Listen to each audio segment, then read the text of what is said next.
אמרתי, בוא נחפש בית חדש. מה רע בגבעת זאב? לא, אני רוצה יישוב קטן, יישוב טוב, קהילה טובה, מקום שאפשר לגדל בו ילדים. הנה תראי מה מצאתי, יישוב בית חורון, יישוב קהילתי. מה שאת רוצה, מה שאנחנו רוצים.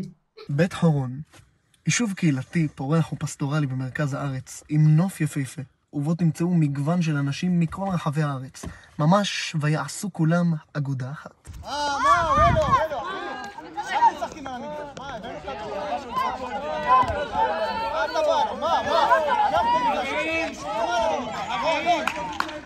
תקשיב, אני מהבניינים, הבאתי רעיון חדש. בוא נעשה שילובים, כוחות, אנחנו יישוב אחד, לא צריך לריב, לא צריך שפטים.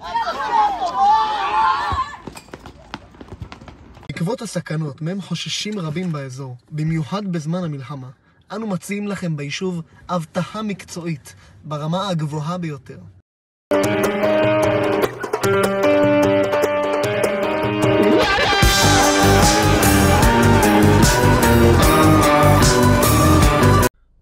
קובי, תגיע מהר אליי, יש דיווח על אדם חשוד.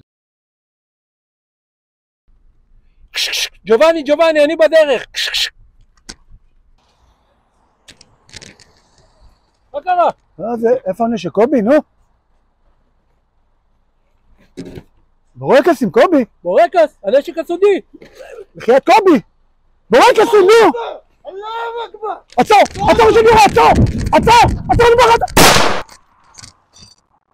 ועכשיו להמנון היישובי. נולדתי בחורף קר לפני שנים. מה יש לך אחי, זה לא השיר.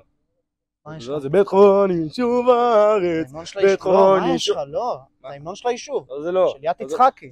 אחי, זה לא של ליאת יצחקי, א' כל זה של צביקה, אבל אני אומר לך זה לא המנון של זה. מה? עשינו זה לא המנון, אומר לך זה לא המנון. בקיצור, מי ייתן ובית חורון תספור מיליון ויחד ניישב את השומרון. קובי, אל תתייאש. אל תתייאש, אמרו לי.